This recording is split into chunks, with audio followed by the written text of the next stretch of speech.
J'imagine qu'il n'y a personne. J'imagine qu'il n'y a personne. Alors bonjour à tous, bienvenue ici. Nous sommes le dimanche 25 octobre pour cette conférence entre Alain Valterio et Stéphane Edouard. Conférence sur la féminisation de la société. Alors on va essayer d'avoir un petit peu deux points de vue, celui d'un psychologue jungien de 30 ans d'expérience et celui d'un sociologue d'un petit peu moins de 30 ans d'expérience.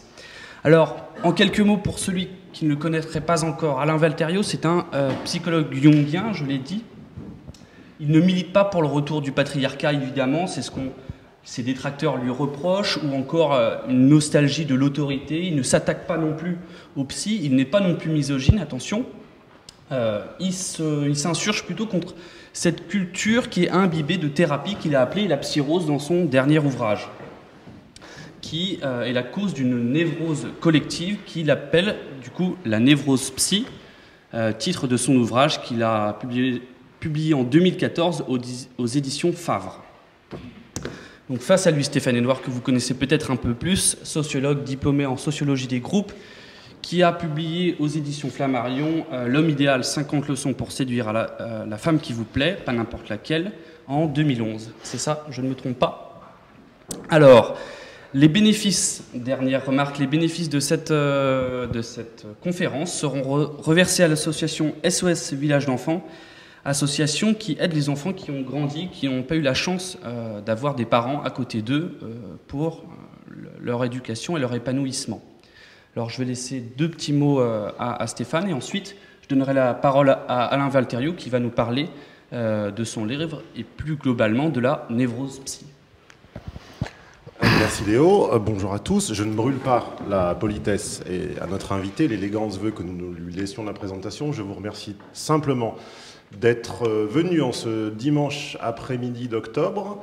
Je vous remercie doublement car vous savez que l'ambivalence de la technologie, de vous donner toute la facilité du monde pour écouter nos contenus à domicile, mais on essaie toujours d'être un tout petit peu, comment dire, on essaie d'avoir de la gratitude, sans l'exagérer, mais une gratitude réelle et sincère pour ceux qui font quand même l'effort du réel, du live, du direct, de la présence. Et puis ça vous permet d'autre part de voir que les interventions, nos interventions et mes interventions ne sont pas montées et que, grosso modo, notre propos est très peu déformé et très libre entre la version telle qu'elle est prise à la source et telle que vous la voyez sur Internet. Nous ne montons quasiment rien, nous ne coupons quasiment rien. Et j'espère que ça sera l'occasion pour vous d'en avoir la démonstration, si doute il y avait. Voilà, je ne monopoliserai pas une seconde de plus la parole. Je la passe à notre invité, à qui, comme de coutume, évidemment, va revenir le droit et l'honneur de se présenter rapidement et de vous exposer ces concepts clés. Je ne me priverai pas non plus, ne vous inquiétez pas, si jamais nous avions un désaccord, ce qui est toujours possible, de l'exprimer, ou si jamais je voulais lui glisser ou lui soutirer une anecdote, ou Léo également, de le faire. Mais voilà, place à lui, et je crois ne pas avoir entendu les applaudissements nécessaires dans ce type de circonstances. Merci.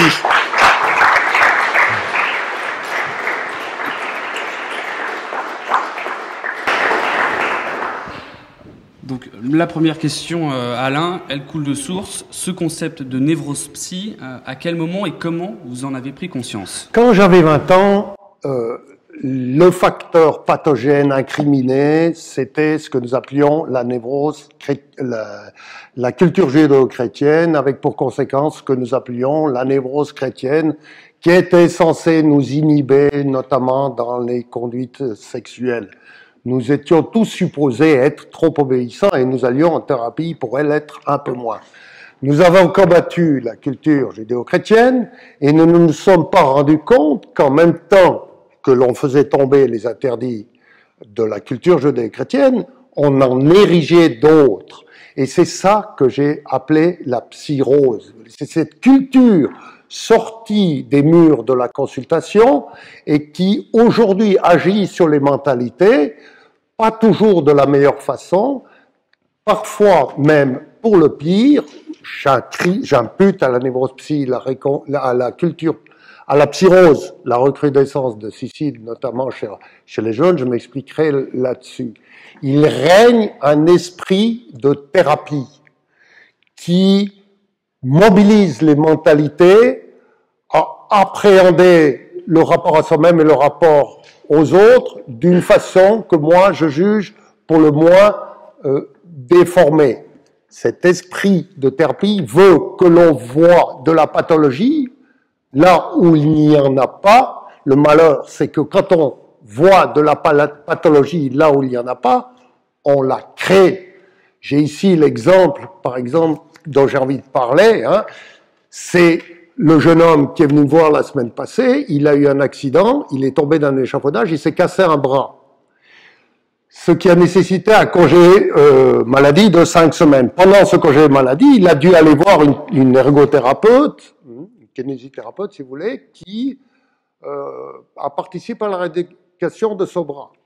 Après, un très bon rapport s'est établi entre elle et cette thérapeute, qui, après quelque temps, s'est fait un devoir d'appeler ses parents pour dire que leur garçon était en souffrance. C'est l'expression à la mode aujourd'hui. Il est en souffrance. Sous-entendu qu'il avait été traumatisé par l'accident qu'il avait eu.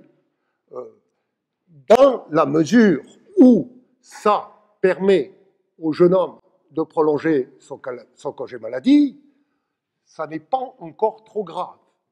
Mais non seulement il a prolongé son congé maladie, mais il est entré en thérapie. Il est devenu un adepte de la psychose lui-même, dans un rapport avec lui-même qui a complètement changé. Hein. C'est un rapport romantique, le je-ich, hein, qui explore le moi, qui fluctue et qui veille à ce que ce moi se porte bien. C'est d'ailleurs la principale cause de l'hypocondrie aujourd'hui, qui est un symptôme en recrudescence. Alors, dans le cas de ce jeune homme, ça n'est peut-être pas très grave, mais par exemple, aujourd'hui, la suspicion que la personne qui est en face de vous ait subi un abus, ça se voit tous les jours. Combien de thérapeutes ne vont pas suggérer à la personne qui est en face d'eux, mais vous n'avez pas subi un abus, vous, dans le passé. J'ai encore vu ça il y a moins d'une semaine en arrière, dans un groupe d'éducateurs, une éducatrice, on parlait d'une jeune femme qui est en institution et qui prend beaucoup de place comme ça, qui est fort désagréable, et une éducatrice s'est exclamée, mais est-ce qu'il n'y aurait pas là un abus? Est-ce que ce n'est pas le signe qu'elle a subi un abus? Mon point de vue sur cette jeune fille, je ne vais pas vous faire une présentation de cas, mon point de vue sur cette jeune fille, c'est qu'en fait, elle est la fille de parents qui sont de vrais psychosés. D'ailleurs, ils font des tas de formations, de cours de communication non violente. Alors, comment on fait pour devenir un parent psychosé? Alors, on adhère corps et âme à cette pensée de la thérapie, on s'intéresse à tout ce qui tourne autour de cette thérapie, et c'était le cas de ses parents, particulièrement de la mère qui enseignait la psychologie dans un institut, dans ce qu'on appelle une HES, une école d'enseignants. Cette gamine n'avait reçu de la part de ses parents que des réponses de psy. Elle n'a jamais reçu des réponses de parents. Et c'est ce qui me fait écrire dans mon livre qu'à mon avis, le drame de l'éducation aujourd'hui, c'est qu'il y a trop de psy et pas assez d'adultes. Ses parents étaient toujours hyper impliqués avec leur gamine qui vivait pourtant en institution. Ils étaient omniprésents au cœur de cette institution, incapables de permettre à cette gamine d'aller se mettre à l'épreuve ailleurs que dans leur giron parental. On devient un psychosé en adhérant corps et âme, en croyant tout ce que, à la toute-puissance du psy et ce qu'il va pouvoir nous apporter. L'engouement autour de la thérapie, aujourd'hui, n'est en aucun cas lié aux résultats qu'il obtient. On veut y croire. Et le thérapeute, aujourd'hui, jouit d'une toute puissance dans laquelle, parfois, il se laisse prendre. Il y a eu dernièrement, en Suisse, une affaire qui a fait couler beaucoup d'encre, il y a 2 ou 3 ans en arrière. C'est ce qu'on appelle l'affaire Adeline. Adeline, c'est une jeune thérapeute qui travaillait dans un institut qui était spécialisé dans le traitement des délinquants sexuels. Et les thérapeutes ont cru qu'ils pouvaient permettre à Adeline, la thérapeute, une des thérapeutes, d'aller se balader dans la nature avec ce délinquant. Et qu'est-ce qui est arrivé? Il lui a sauté dessus, il l'a tué. C'est intéressant de voir la réaction des médias et des gens autour de cette affaire. À aucun moment a été posée la question, mais les psys, vous n'avez pas un peu surestimé votre art en laissant cette gamine aller se balader dehors? On a entendu toutes sortes de choses. Les juges ont été incriminés, mais à aucun moment on n'a remis en question la position des psys dans cette affaire, qui ont d'une façon complètement imprudente laissé cette thérapeute aller se balader avec ce monstre. Je vais me permettre de t'interrompre. Le moment idéal pour interrompre les gens n'existe pas. A fortiori, quand les gens sont passionnés et compétents, il existe encore moins. Donc je prends mon ciseau, puis je coupe au pif. Ça sera une interruption pour te confirmer et pour apporter une anecdote que j'ai apprise la semaine dernière. J'ai des amis aux États-Unis de très longue date. Ces gens sont à la retraite. Ce sont des gens qui m'ont accueilli quand j'étais lycéen là-bas pour un échange scolaire, et nous sommes restés en contact, et ils m'ont rendu visite depuis leur ville du Texas, Houston, la semaine dernière, et ils m'ont, au cours de photos comme ça, que l'on faisait naviguer, que l'on faisait swiper sur les téléphones portables comme on fait maintenant, je vois qu'un de leurs petits-fils avait perdu ses cheveux et avait une perruque. Ce garçon avait, je dirais, environ 8 à 9 ans, 10 maximum, et il était extrêmement maigre. Donc sa maigreur et puis l'angle des photos faisait qu'on ne voyait pas vraiment au début que c'était une perruque. Et puis sur certaines photos, il était évident qu'il avait les galbes qui montaient beaucoup trop haut. Il avait presque ma coiffure, quoi. C'est-à-dire qu'à 9 ans, c'est un petit peu tôt quand même. Et donc Karen, cette chère et tendre dame, amie de longue date, d'enfance, m'a expliqué que cet enfant a perdu ses cheveux il y a 18 mois, car son institutrice, sans l'accord des parents, a décidé que le bien des enfants était de communiquer et d'échanger avec des prisonniers, des délinquants en prison. Sauf que pas de chance, Gabriel a échangé et a communiqué avec un délinquant sexuel, qui a donc évidemment, à l'insu des parents et de l'institution scolaire et de tous, sinon de l'institutrice, donc Gabriel, qui a donc reçu des propositions évidemment perverses de cet individu, et qui, ne sachant les verbaliser, les sortir et les affronter, est devenu anorexique, a perdu tous ses cheveux et a un poids vraiment physiquement effrayant. Voilà. Donc l'anecdote d'Alain n'est nullement isolée, et le hasard des choses, vous savez que j'ai une de mes nombreuses petites... J'ai très peu de grandes théories, j'en ai beaucoup de petites. Une de mes petites théories s'appelle l'unanimisme et veut dire qu'à un certain niveau de réflexion, tout le monde pense la même chose. En fait, on n'est pas ségrégué et on n'est pas étalé horizontalement sur une courbe d'opinions diverses, on est surtout ségrégué, on est surtout partagé, et on se distingue par la diversité de niveaux d'avancée de réflexion. C'est-à-dire qu'à un certain point, tout le monde pense la même chose dans quasiment tous les domaines. Et dans le domaine qui nous concerne, nous avons finalement quasiment que des points communs avec Alain, avec des chemins différents, mais des anecdotes quasiment toutes communes et des conclusions quasiment toutes communes. Lui, par le chemin de la psychanalyse, pas de la psychologie, Léo, de la psychanalyse, je crois que c'est différent, c'est pas ma spécialité, mais je crois quand même qu'il y a une différence. C'est la psychologie de l'inconscient. Et moi, par l'observation, par une sociologie qui n'est pas toutes les sociologies, mais qui est la sociologie qui s'appelle la dynamique des groupes organisés, et qui consiste à observer la récurrence et à privilégier toujours l'observation de la réalité sur ce qu'on appelle le wishful thinking. Voilà. Donc la désespérante et triste observation d'Alain prouve quoi? Un, que finalement, on a tous les mêmes anecdotes quand on réfléchit bien, et deux, que quand certains d'entre vous, mais je ne pense pas que ce soit vous les présents qui vous agaciez de cela, quand j'explique en podcast que les premières victimes des fausses déclarations de viol sont les vrais violés, que les premières victimes de la recherche névrotique d'abus sexuels hypothétiques, la première victime sont les vrais enfants et les vraies femmes et les vraies filles qui ont subi ces abus, vous, ou en tout cas une partie de l'audience, le comprend mal, pensant que mon agressivité s'adresse est orientée vers les pauvres victimes, alors qu'elle est en réalité orientée vers les menteurs. Hein. Ce sont les menteurs qui sont agaçants et ce sont les menteurs qui nuisent aux vraies victimes, car les vraies victimes d'abus, j'en connais, Alain en connaît sans doute plus, et sur ce, avant de m'énerver, je vais lui repasser la parole. Sur cette notion de traumatisme, je trouve que ça vaut la peine qu'on s'étende un peu sur ce que j'ai entendu au cours de mes 30 ans de carrière. Ce que l'on appelle traumatisme aujourd'hui, il y a de quoi s'étonner. J'étais hier dans une file d'attente, j'entendais la jeune femme qui était derrière moi dire à l'autre qu'elle avait été traumatisée parce qu'elle avait loupé un train. Il ne faut pas sous-estimer le poids des mots. Il y a pas longtemps, un bus scolaire a été embouti par une voiture, que de la tôle froissée, pas de blessés, mais vraiment pas de blessés. On appelle la cellule de soutien psychologique. Des fois que les têtes blondes auraient été traumatisées.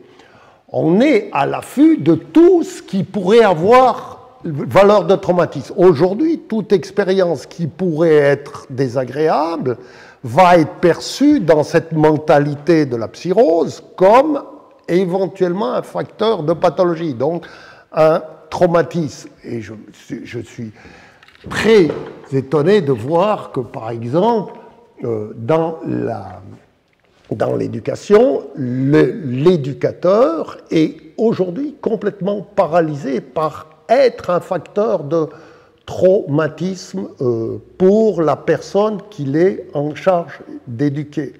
Les mises en garde contre le traumatisme sont omniprésentes. Alors parlons, si vous voulez, disons deux mots sur cette supposée violence parentale dont nous parlons tellement aujourd'hui. Moi, j'affirme, je ne peux pas donner la preuve de ce que je dis, mais enfin, on est entre nous, j'affirme qu'aujourd'hui, il y a plus de parents qui sont maltraités par leurs enfants que d'enfants qui sont maltraités par leurs parents.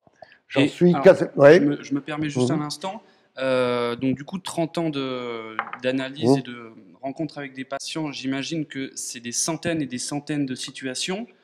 Est-ce que ce phénomène d'emprise totale de la thérapie sur tout ce que vous avez décrit à travers... Merci d'avoir compris mon propos. Oui, j'ai compris, parce que vous avez été nombreux à comprendre. Même mon éditrice ne l'a pas compris. Non, coupé.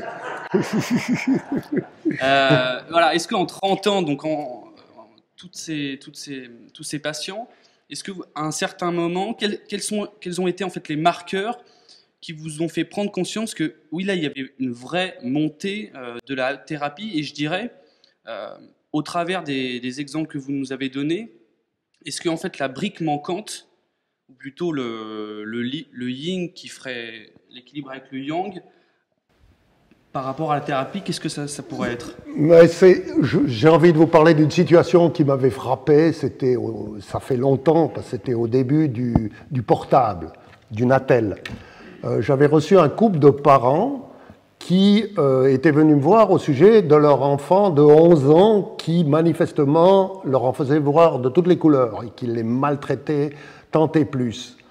Pendant la petite heure que nous avons passée avec ses parents, l'enfant appelait 7 ou 9 fois, une fois sur le Natel du père, une fois sur le Natel de la mère.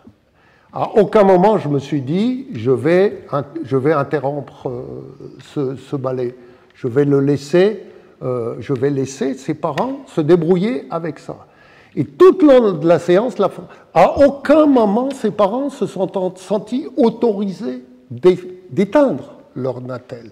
Et à la fin de la séance, lorsque je fis la remarque au père, il me prit de haut en me disant « Mais comment vous, qui êtes psy, vous pouvez vouloir couper la communication avec l'enfant ?» C'est une violence qui est faite à l'enfant. Et sur cette violence des parents, il faut écouter ce que les gens nous disent, les adultes. Moi, j'écoute des adultes qui me parlent de leur enfance et notamment de la WIST. On appelle ça la WIST qu'ils ont reçue.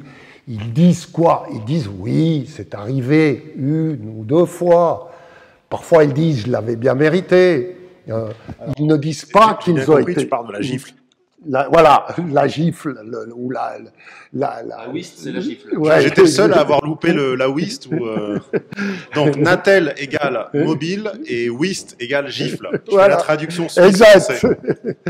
Hein, ils disent c'est arrivé une ou deux fois, mais en aucun cas ils disent que ses parents ont été des parents violents. Un geste violent ne fait pas une personne violente. Une personne violente est un multirécidiviste. Et il n'est pas utile de vouloir à tout prix mettre en garde continuellement les adultes, parents et éducateurs contre le potentiel de violence qu'ils ont sitôt qu'ils sont en face d'un enfant. Ce n'est pas le cas. J'ai visité des institutions, tenez-vous bien, où il y avait un règlement pour les éducateurs et aucun règlement pour les éduquer. Comme si le facteur pathogène, le facteur de traumatisme venait toujours de même côté. Je crois que c'est un des grands changements dans l'éducation qui s'est opéré ces dernières années. C'est que les interdits, l'interdit que nous pensions avoir levé n'a pas disparu, il a changé de camp. Aujourd'hui, il est de côté du camp de l'éducant. Et deux, c'est que le mot autorité est immanquablement chargé de violence. Oui, et d'ailleurs, je rebondis sur votre dernière phrase, puisque vous l'aviez indiqué dans une interview que j'ai sous les yeux. Je ne fustige pas le manque d'autorité, mais je m'inquiète que la psyrose nous interdise d'en avoir. Pour la psyrose, il ne saurait y avoir d'autorité sans violence. Exactement. Alors, qu'est-ce qu'une autorité sans violence ? Alors, on ne sait pas. Justement, on ne sait pas exactement ce que c'est qu'une autorité sans violence. Mais il faut bien comprendre que le contraire de la peur d'être violent, et ça que vous pouvez comprendre, ça n'est pas être violent. Le contraire de la peur d'être violent, c'est ne pas avoir peur d'être violent. Ça n'est pas être violent. Et qu'il semblerait que les adultes, maintenant, ont à l'intérieur d'eux quelque chose qui leur donne peur d'être violents, sitôt qu'ils sont en face d'un enfant.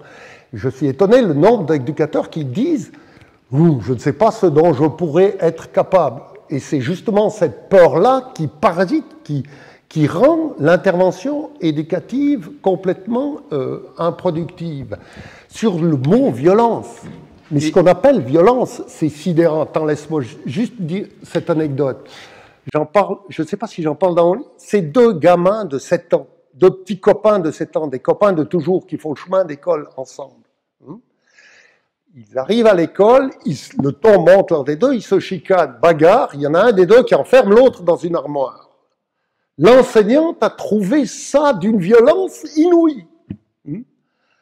Appelle des psychologues, pour traiter l'agresseur, si j'ose dire, pour sa violence, pour traiter l'agressé du traumatisme qu'il a vécu, plus une séance avec la classe tout entière pour développer le thème du respect. Le respect, c'est le mot à la mode. C'est le mot à la mode, sur le respect, oui. Quand vous parlez de la peur d'être violent, moi ça fait écho pour moi de ce que je vois dans les familles, c'est que la manière dont ils se comportent avec leurs enfants, c'est qu'ils ont peur de ne pas être aimés de leurs enfants. Donc ils agissent pour que les enfants les aiment. C'est pour moi un comportement totalement infantile, déjà, puéril, et ce qui biaise totalement la relation adulte-enfant finalement. Je peux me permettre de te demander qui est le « il ».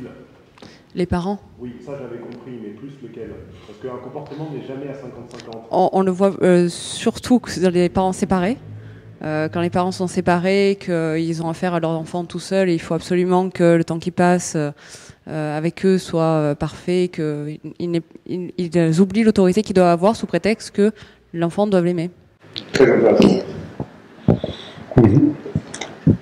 Oui, en tant qu'adulte, je risque d'être un facteur de traumatisme pour l'enfant. Et cette dictature du soft, c'est ce que j'appelle la dictature du soft, elle est vraiment née de la psyrose et des psys tels que Bettelheim et Françoise Dolto, que l'on ne va certainement pas accuser d'être des imbéciles. Hein. Je pense que s'ils voyaient ce qui se passe aujourd'hui en éducation, ils seraient bien étonnés. Mais Bettelheim et Dolto ont eu le mérite d'instaurer dans le rapport entre le thérapeute et le patient une bienveillance qui faisait singulièrement défaut jusqu'à dans les années 50. C'est scandaleux la façon dont les malades étaient traités dans certains hôpitaux jusque dans les années 50. Et c'est grâce à eux qu'on a commencé à modifier l'attitude vis-à-vis du malade.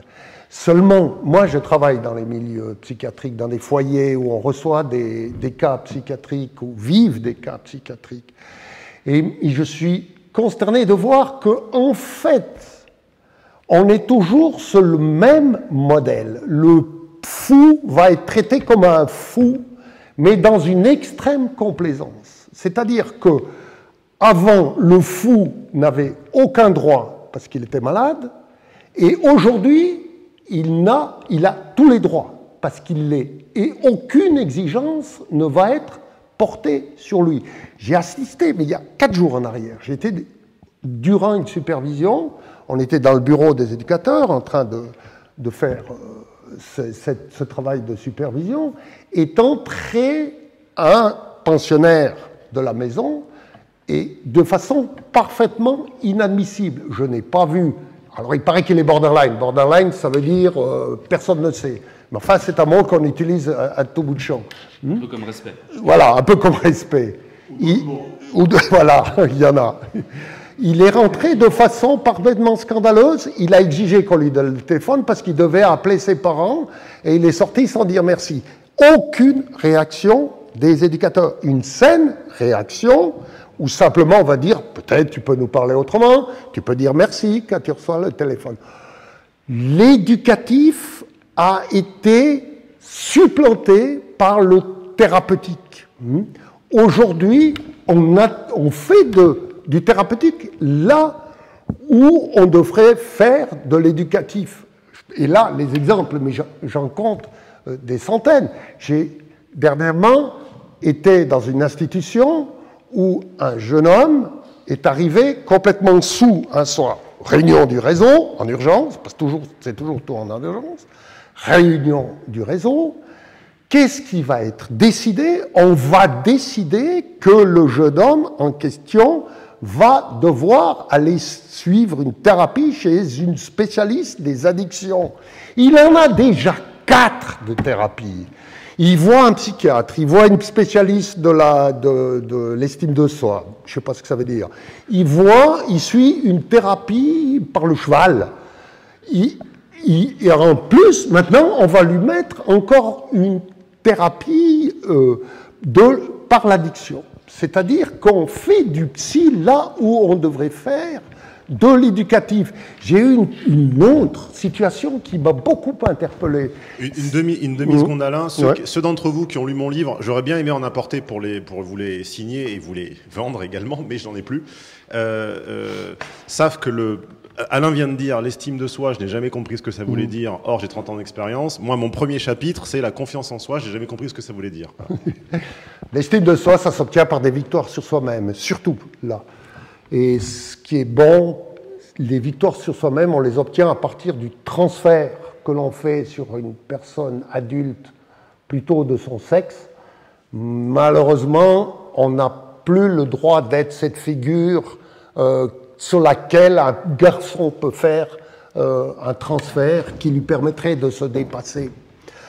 C'est l'exemple que je voulais vous citer. C'est dans une institution, c'est beaucoup plus fréquent qu'on s'imagine, c'est une institution pour jeunes mères en difficulté. On reçoit ces filles avec leurs enfants. Il n'est pas rare que dans les institutions, les pensionnaires souffrent d'énurésie. Souffrent d'énurésie. On ne dit pas faire pipi au lit, on dit énurésie. Ça enlève l'odeur et puis ça donne l'impression qu'on a dépassé le problème du moment qu'on élabore un concept autour du pipi au lit. Et je suggère à l'équipe éducative, je dis, mais vous avez une veilleuse de nuit, là, pendant